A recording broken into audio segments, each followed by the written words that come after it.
Hi, I'm Richard Gutierrez Solis. I did the color of. Hi, my name is Sam Goldberg and I did Upstage. My name is Jacob Van Winkle, and I'm director of Something Honest. I'm Chelsea Staples, and I'm the writer of Something Honest. I am Tommy. I did An Isabel's Dream. I am Garrett Thomas. I did Hydroponic Garden Quarantine. Oh gosh, thank you guys all for being here. I enjoyed every single one of your films. I noticed a lot of running themes seem to be like mental health and how we deal with things, or even the progress you have when you're losing your mental capabilities when you're getting older. Can you guys talk a little bit about what inspired you to do that? Even when we are dealing with plants, I think that also has something to do with mental health as well, especially during the quarantine. Yeah, when back in the shelter in place of 2020, I was trying to find something else to do in the pantry that I live in. And so on a day-by-day basis with my iPhone, I tried to find something with this new hydroponic garden that we got. And so on a single shot, I was able to get one single picture of that, and then in the clips in between, I also did a one single frame of a clip, so nothing was actual video in the entire movie. So nothing is a video clip. So I was just having fun, kind of playing around with my iPhone. That was fun. Let's trade, huh? Sure. Yeah, so I have three different versions of the same clip. They get slowed down throughout, so you'll see three different versions, slower and slower, different resolutions. But yeah, it was kind of just a fun way to distribute this, and there we go. Yeah, I think that psychology is something that I find really interesting, particularly in cinema and movies. And a lot of the films that I admire, that I grew up watching, tended to be more character-driven, more about people's emotions, what they're thinking, what they're feeling, and I think that's something that I like to explore too in my work, and usually what inspires me to write things. Yeah, mine similar to the pandemic plant film. I also speculated mine was, just seeing how many people moved back home during the pandemic, all the financial issues that people have had during and since the pandemic, kind of emerging of that, like what that would be like to move back to a small town, and then also combining that with like sort of a cult manipulation like setting, which also involves, especially psychological manipulation and emotional. Yeah, that was kind of the inspiration. To piggyback, I think that mental health is very evident in Something Honest. One of the key themes in it is isolation and vulnerability, and what is the power dynamic built when someone can take advantage of your poor mental health? Yeah, I think I'd be kind of misguided to say my thing is about mental health.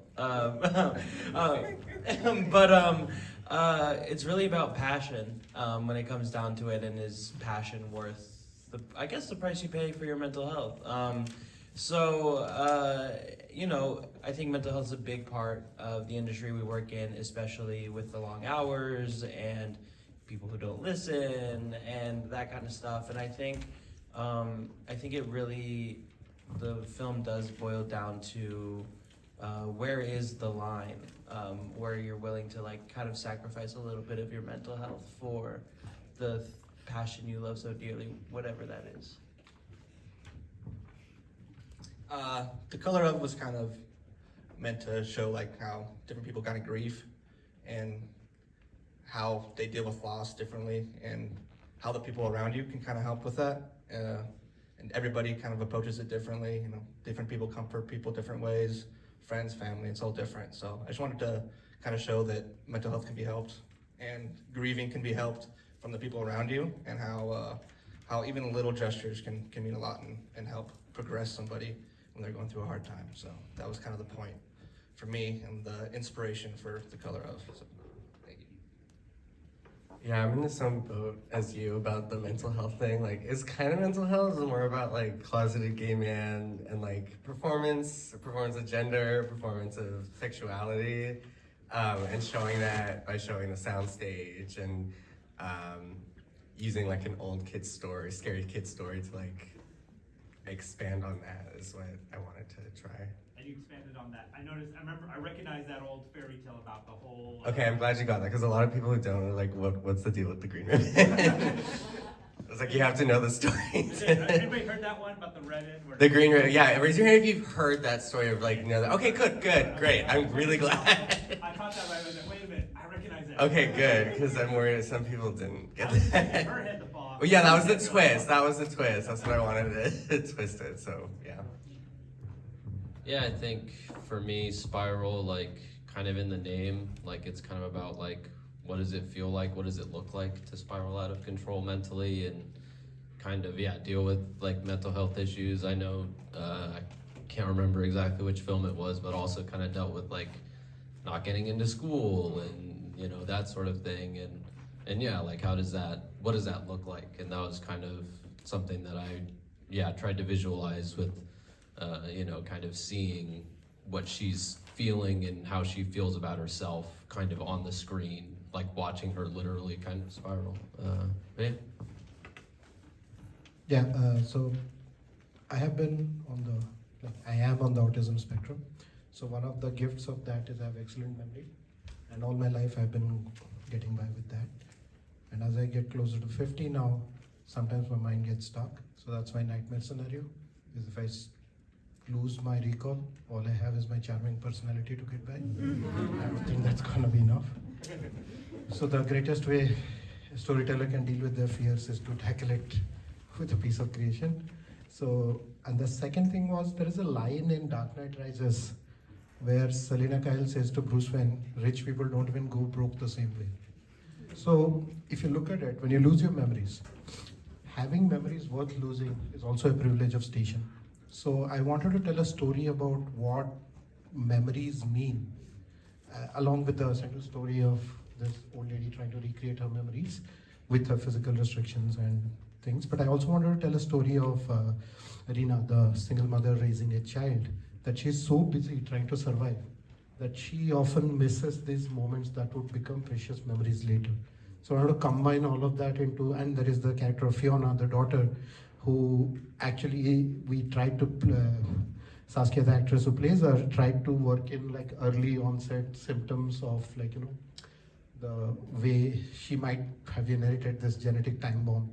So it was a fun project, and pretty much all of the cast and crew had a personal story about dementia, senility, Alzheimer's.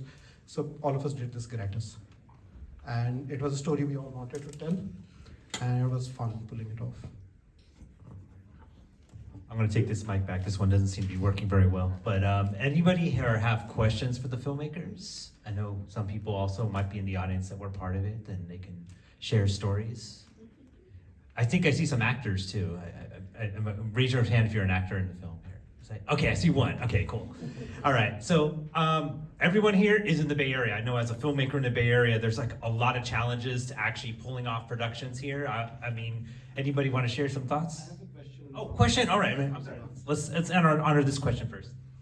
So for something honest, as the writer and the director, there is a little post-hypnotic suggestion like ting thing that he does with the little bells. So that is less healing and more control. So how are you trying to play the balance between healing versus control? I mean, the master does a great job at it, right? The scenes between Philip Seymour Hoffman and, so was that a theme that you're trying to explore? Yeah. Using the bell was, it was trying to create a cult setting. It was purely design of what we see in films and hear in other stories about cults. It is used as the permission to move on from the exercise. That's the point that it's used at in the writing, at least. There is a very Pavlovian sort of robotic response to it from the people. It's almost like hormones trigger and they are trying to be Yeah, certainly. artificially supportive. Yeah, it was like this like kind of signal, like permission, like they accomplished what they were supposed to, so now you can reward them. Like good job, everyone. Hug them, give them positive affirmation to create that kind of like, control. A lot. Okay, so back to the previous question here. Like, any particular challenges you might have had here in the Bay Area, or and benefits of working in the Bay Area? I recognize specifically. Yeah, so this is my way of, like, a mentor had once told me, and I sort of internalized this lesson, is when you're making movies for crappy ass budgets, micro budget is the more politically correct term for it, you make your constraints into your artistic choices. So that way, if you look at Bay Area, it has varied geography, great light, and it has urban areas, semi-urban, rural settings. So if you ask for forgiveness, not permission, you have a whole backload. That's been my biggest lesson. Just go put the tripod down and shoot. If somebody kicks you out, go to your backup location. That way you save a lot of money. Yeah, you want to shoot a period western, you can go and shoot it. There are enough places, like if you look around in the extended Bay Area, you can actually shoot a World War II drama if you want. So that's it. Just ask for forgiveness, never permission. Yeah, I mean, I think, there's a lot of challenges that you can run into, but I also, I feel like there's equally as, many things that you can do or like to go around it. Yeah, like, the good old, ask for forgiveness later type of thing and just like go out and film. But like we have so much like great scenery and like a lot of, really like huge historical like landmarks and things like that. Like, I mean, all that's really important is, really the writing, and then once you got that, it's really just like, okay, how can I make this look as cool or like as aesthetically pleasing as possible? So I feel like it kind of goes both ways. For me, this was my first film I did when I moved to San Francisco in the film program at SF State in the grad program. Go Gators! I heard there's a lot of SF State in this. Yes, that's another thing. I think there are like 4 or 5 films that were shot on the soundstage, which was great. I love that.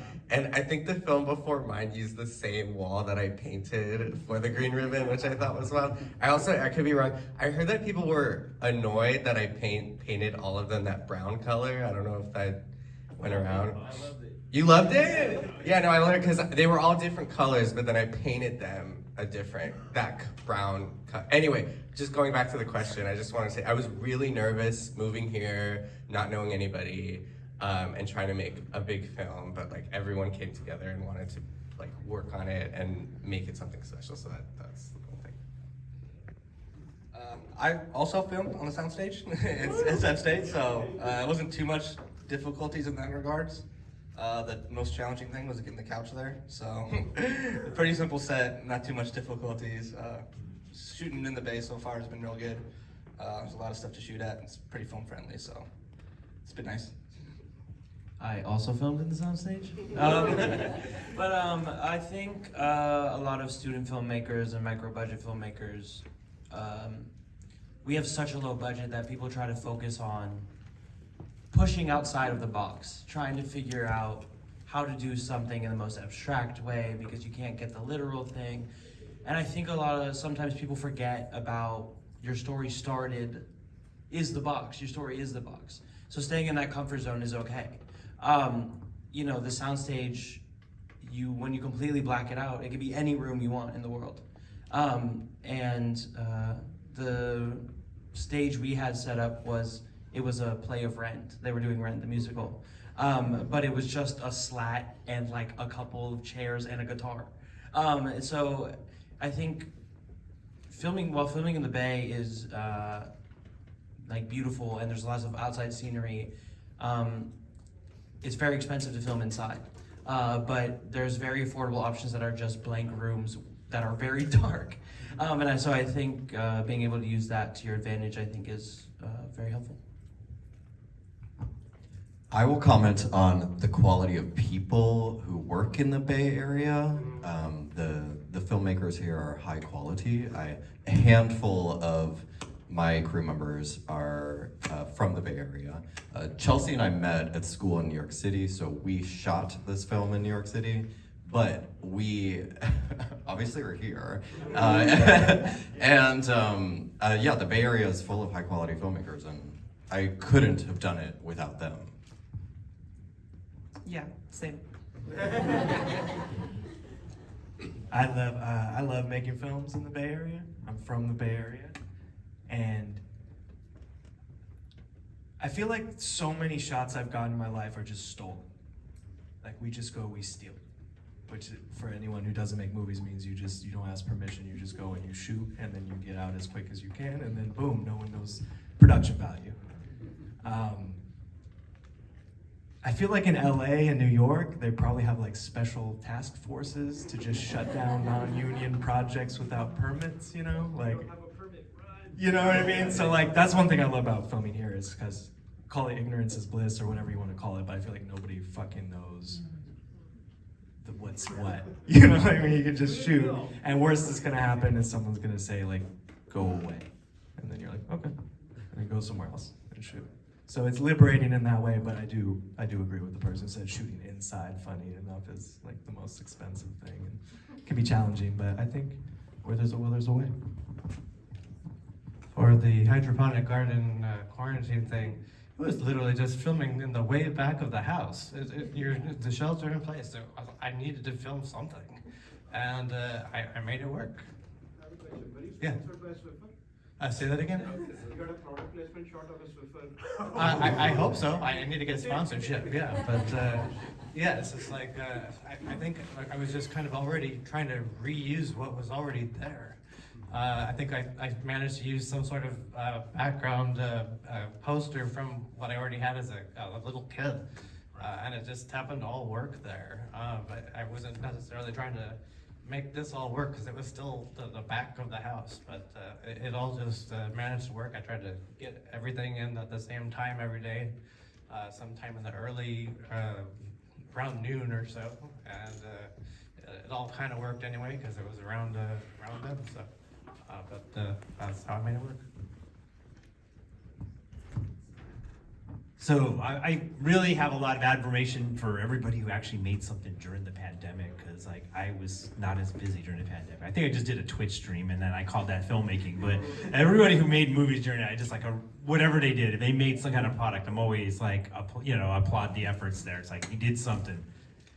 Anybody else have questions? I don't want to just be asking all the questions. I want you guys to ask questions because you guys also can ask all the hot topic questions. If you don't, I'll ask the last question. Okay, so what's next? Let's start over here. Let's go with you guys. Let's go back with you. I'm actually trying to work on the pre-production stage of something regarding Seal Stadium. I know it only existed for maybe about 2 years in the mean of when the Giants were moving from New York to California, San Francisco. But they had to have somewhere in between that to get their full-time stadium for Candlestick. So there's this little spot in the Mission District that they got, which now is a whole bunch of other things. But they conjured up this spot right around Bryant, and they made it work for about 2 years, while the new stadium, which also doesn't exist anymore either.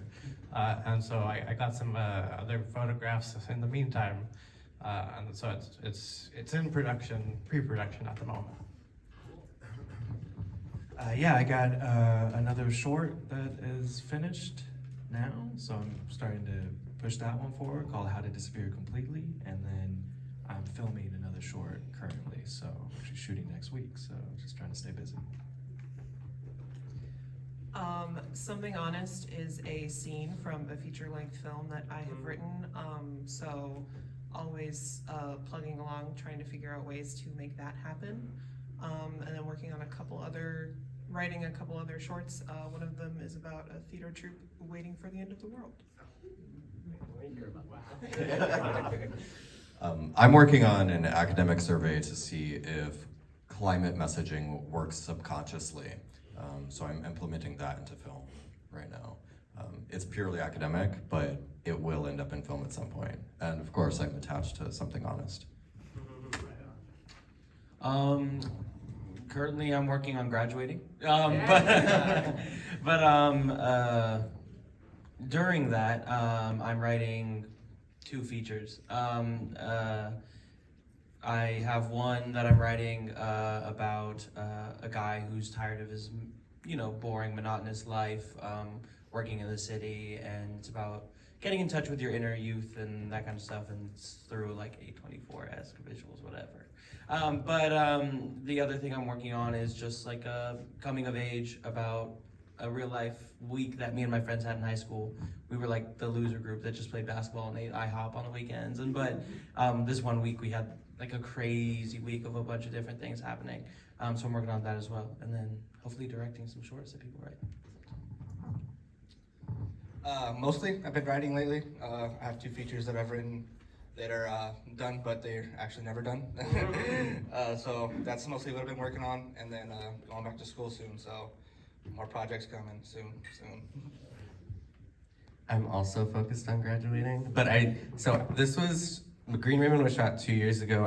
So that was 1960s gay men. A year later, I did another film, which was 1930s lesbians, so just keeping that. And then I just finished a hybrid film, which was my thesis, which I'm gonna graduate with, which is about my experience as a student athlete. So that's what's coming up. Yeah, I'm currently shooting a short film called The Autumn and the Fall. It's like a relationship drama. Yeah, I'm working on that right now. Took a week off. So that's coming. Yeah, I'm doing a short film in January based on a short story of mine called No When. It's about a time traveler who holds a woman hostage and tells her his life story. The woman can't figure out why he's doing it. And after that, I'm right now in pre-production for my first micro-budget feature film called Jack's Black Hole. It's about a loser who loses his girlfriend, job, and house on the same day and moves into a trailer park and wakes up at night to find a small black hole growing in his kitchen. It's like a riff on slacker comedy, cosmic horror, everything kind of munched together into a dark comedy. It's like Dexter meets Little Shop of Horrors. Sweet, I look forward to seeing that as well. Okay, so make sure you guys remember. Okay, first off, let's give a round of applause here.